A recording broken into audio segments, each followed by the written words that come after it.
Someone shot an arrow into the air, and upon seeing it, Soryong and Huion started running towards the entrance of the clan. Everyone's attention was fixed on them. They were all somewhat surprised without knowing what was happening. With a curious expression, Soryong asked Huion if it would be okay for them to go out to welcome them. Huion turned around and, with a kind smile, explained that her father and the others were discussing something important. Her eyes began to shine with confidence, and with a nervous smile, she mentioned that as the son-in-law of the Tang clan, Soryong should have a little more confidence. Our boy couldn't help but get nervous. Soryong arrived at the doors of the manor and with a smile began to open the door, thinking that they must be guests from another clan. So there was no need to be scared, while on the other side, the guard was scared shitless. Upon opening the door, Soryong saw Peng Muin and his men staring at him intently with a serious expression. This made our boy frightened. Peng Muin's eyes widened in surprise and confusion. He placed his hands on his waist and couldn't help but smile upon seeing Huion. She joined her fist with her palm and greeted the head of the Peng clan with respect. With a smile, Peng Muin said that some time had passed. He had seen her when she was little and now she had grown so much that he could hardly recognize her. Huion closed her eyes and with a forced smile mentioned that had been 5 years ago, realizing that indeed a lot of time had passed. Peng Muin's eyes filled with seriousness and his attention focused on Soryong.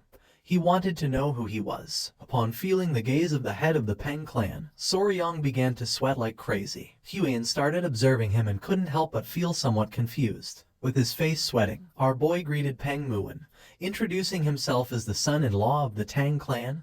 Why Soryong? Peng Muin began to stare at our boy and while touching his chin, he began to ponder. He grabbed Soryong by the cheek and with a curious gaze asked if he was Huion's fiancé. Soryong panicked, not knowing what to do.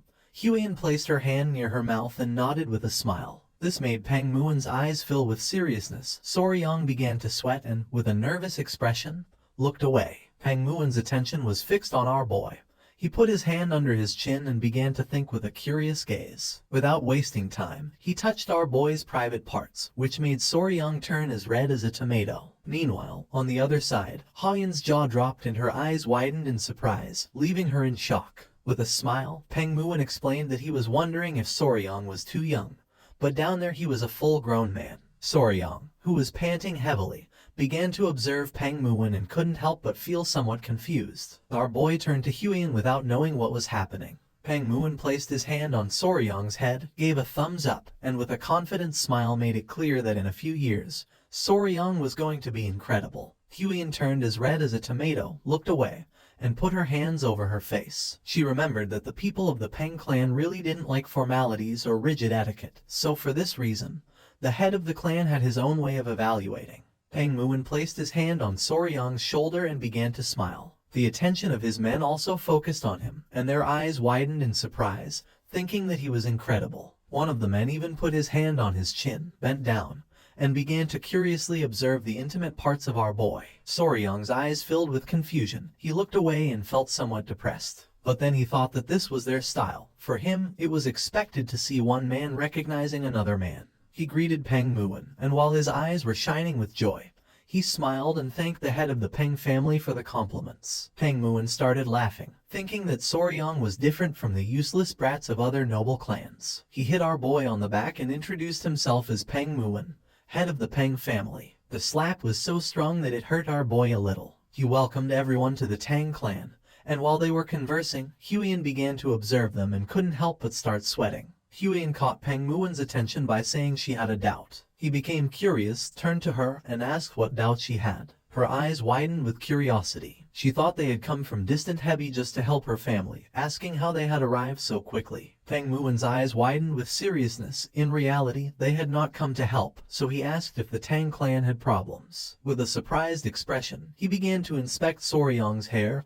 and asked if something had happened. Huion began to sweat. She was bewildered as she did not know the reason why Peng Muin had come. Seeing her expression, Soryong was confused. A while later, they went to the family mansion and Peng Muin was somewhat surprised to see that the blood cult had appeared. They sat at the table to drink tea and converse. With a calm expression, Huion informed them that they had already been eradicated. Peng Muin, who had his head resting on his fist, began to observe her and let out a sigh. He was somewhat annoyed and thought that he should have come a little earlier. Jughu, who was sitting beside him, remained silent. With a smile, the patriarch asked what had brought him here. Peng Muin's eyes widened in surprise.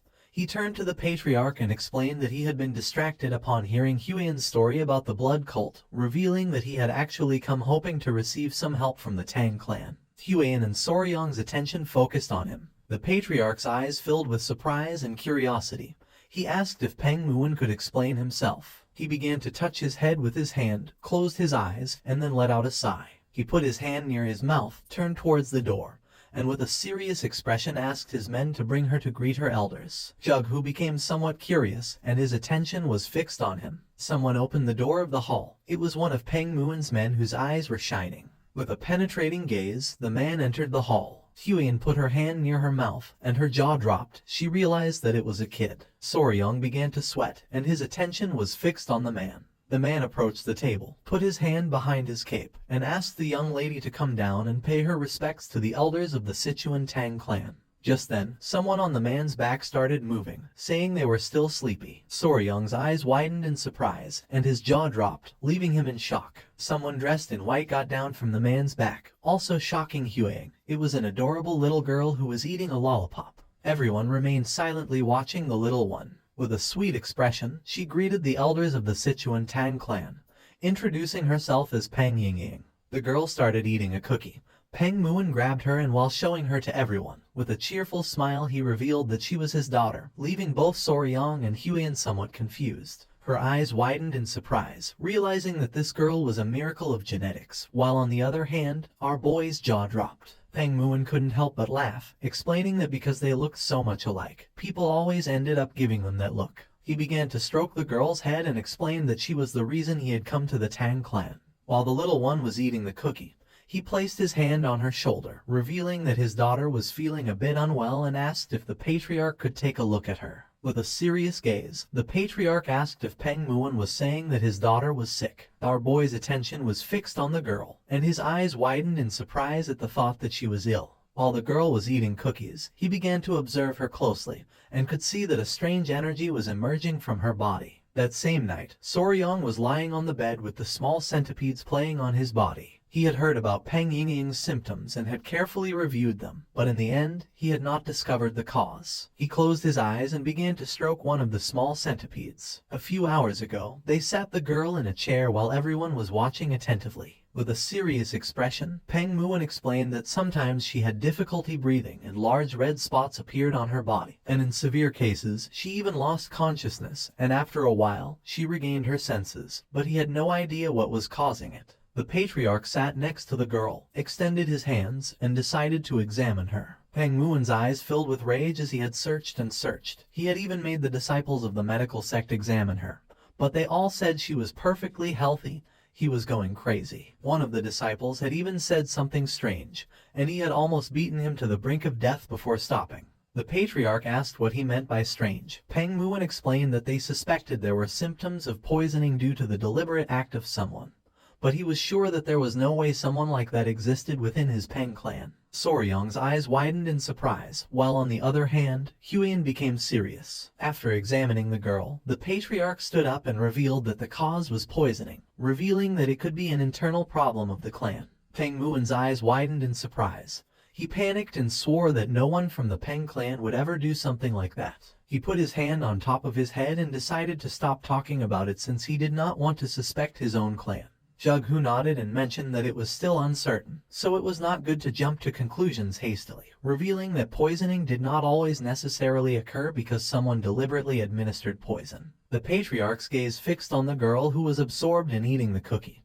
He decided to provide them with an empty courtyard in the guest residence, asking them to stay there for now since he wanted to observe the girl's condition to determine whether it was poisoning or some strange illness. With a grateful expression, Peng Muin thanked the patriarch of the Tang clan, deciding to let his daughter be under his care for a while. Back in the present, Soryong began to imagine the girl eating sweets, no matter how he looked at it. That was childhood diabetes, realizing that sugar was literally multiplying inside her body. He sat on the bed and began to think, not knowing if diabetes caused red spots, and if there had been obvious symptoms, it should have been easier to recognize. Just then, someone knocked on his door. Our boy's eyes widened in surprise, and someone revealed that there was a big problem. Soryang became curious, opened the door to his room, and asked what the problem was. The maid who had knocked on his door became nervous, revealing that little Peng Yingying had collapsed. Upon hearing this, our boy went into shock. It was nighttime, and the moon was high in the sky. He put on his clothes and ran to the place where Peng Muin's daughter was. Upon arriving, he saw Huiyin and Muin's men with a worried expression.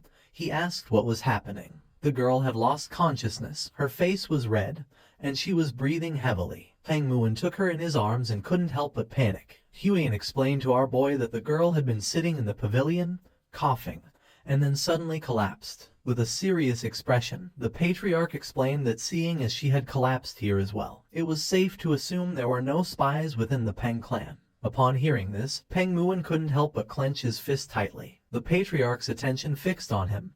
He became confused, not knowing what was happening. Without hesitating for a second, Peng Muin punched himself in the jaw with a powerful blow, leaving the man behind him in shock. The punch was so strong that a tooth flew out of his mouth. With his nose bleeding, Peng Muin closed his eyes and, with a smile, apologized since, even though he had said those words, he could not forgive himself for having suspected even momentarily of his own people. Now he knew that if Yingying collapsed again, it had to be for another reason. One of his men put his arm over his face and couldn't help but cry. Meanwhile, on the other side, Soryang's jaw dropped upon seeing that Peng Muin had lost a tooth. Peng Muin's men began to hit themselves in the face because despite being there, they had failed to prevent the young woman from collapsing, admitting that their sin was also great. The patriarch's eyes widened in surprise, and his jaw dropped. He reached out to them and asked them to calm down. While on the other side, Peng Muin began to smile. More teeth started flying out. With a worried gaze, Huiyin approached Soryang and asked what they should do. Our boy put his hand behind his head and, with a sincere expression, mentioned that there was a way. He clasped his hands together and began shouting, asking them to calm down. Upon hearing our boy's voice, the men whose faces were covered in bruises stopped hitting themselves abruptly, and their attention turned to Soryang. Showing a finger and a confident smile, he revealed that there was a way to identify the cause of her symptoms and prove that no one here was guilty beyond all doubt. The attention of Peng Muin and the patriarch fixed on Soryang, and their eyes widened with curiosity. Soryang sat next to him and began to stare at him intently. Seeing this, Peng Muin's eyes widened in surprise. With a cold gaze, Soryang explained that first they had to remove Miss Peng Yingying's clothes. Upon hearing this, both the patriarch and Huiyin were petrified. Meanwhile, on the other hand, Peng Muin's eyes began to shine with rage. So, friends, this chapter comes to an end. What will happen next? We'll uncover it in the next chapter. Don't forget to rate this chapter out of 10 in the comments. We'll see you in the next video. Until then, take care and goodbye. Don't forget to like the video and subscribe to the channel.